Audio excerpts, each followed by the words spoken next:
दोस्तों, हमारे धार्मिक ग्रंथों में ये बताया गया है कि कैसे देवताओं ने कई सारे एडवांस उपकरणों का इस्तेमाल किया। उनके पास इतने एडवांस उपकरण थे कि वो एक पलक झपकने में कहीं भी आ जा सकते थे, लाइक पुष्पक विमान। ऐसा कहा जाता है कि पुष्पक विमान मन की कंट्रोल से चलता था। हम मन में जिस जगह के बारे में सोचते थे, हम वहाँ पर अपनी आँख खोलने तक पहुँच चुके होते थे। तो आखिर क्या हुआ उस पुष्पक विमान का?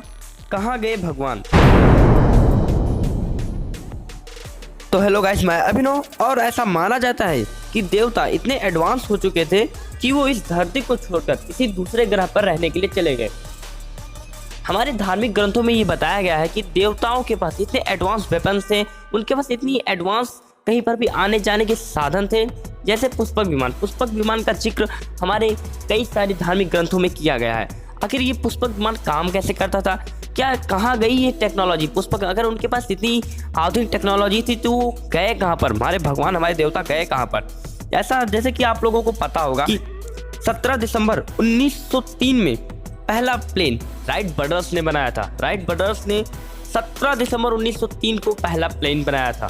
तो उससे पहले तो हमको, हमारे पृथ्वीवासियों को तो प्लेन के बारे में ऐसा कुछ पता ही नहीं था। तो और देवताओं ने तो उससे पहले ही प्लेन बना लिया, जैसे पुष्पक विमान। पुष्पक विमान हमारे धार्मिक ग्रंथों में ये बताया गया है कि कैसे देवता लोग पुष्पक विमान में बैठकर मन की गति से चलते थे। वो मन में सोचते थे कि आज मुझे यहाँ पर जाना है, और वो अपनी आँख खोलने से पहले ही वो वहाँ पर पहुँच जाते थे। तो यार, पुष्पक विमान इस तरह से काम करता था।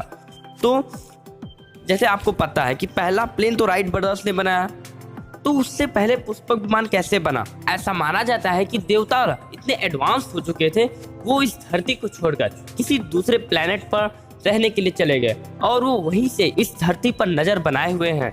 कुछ साइंटिस्टों का ये दावा है कि देवता इस धरती को छोड़कर किसी दूसरे ग्रह पर चले गए, और साथ ही वो अपनी सारी टेक्नोलॉजी, अपनी जो उपकरण, उनकी जो आधुनिकता थी, वो सब अपने साथ लेके गए।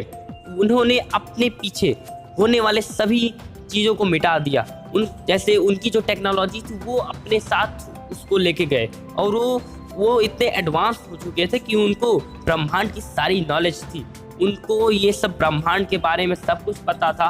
तो उन्होंने जब मन की स्पीड से, लाइट की स्पीड से चलने वाला उपकरण बना लिया, तो ऐसा माना जाता है, बहुत सारे साइंटिस्ट मानते हैं कि वो इस धरती को छोड़कर किसी दूसरे अच्छे प्लैनेट पर, जो कि अर्थ से कहीं गुना अच्छा होगा, उस पर चले गए।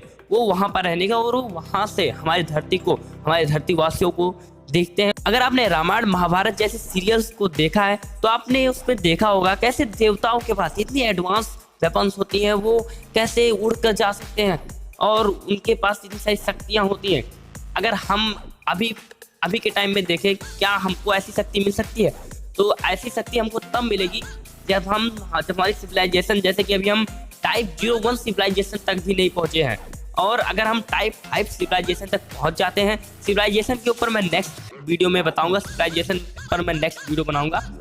तो अगर हम टाइप 5 सिविलाइजेशन में पहुंच गए तो हमारे पास भी ऐसी शक्तियाँ आ जाएंगी। हम टाइम ट्रैवल कर सकेंगे, हम कहीं पर भी आ जा सकेंगे, हम मन की गति से चल सकेंगे, हमारे पास कई सारे एडवांस वेपन हो गए, हमारे पास हम भी किसी दूसरे प्लेनेट पर जा सकेंगे, मल्टीवर्स में हम जा सकेंगे। तो यार, बस इस वीडियो में इतना ही। अगर आपको इस वीडियो से थोड़ी भी नॉलेज मिले तो हमारे चैनल को सब्सक्राइब करना मत भूलना। यूट्यूब चैनल को सब्सक्राइब करना, ऐसे और इंटरेस्टिंग स्पेस से जुड़ी वीडियोस के लिए प्लीज हमारे चैनल को सब्सक्राइब करो, बेल आइकन को भी ऑल पे कर देना, वीडियोस को लाइक, शेयर एंड सब्सक्राइब जरूर कर देना। Thanks for watching.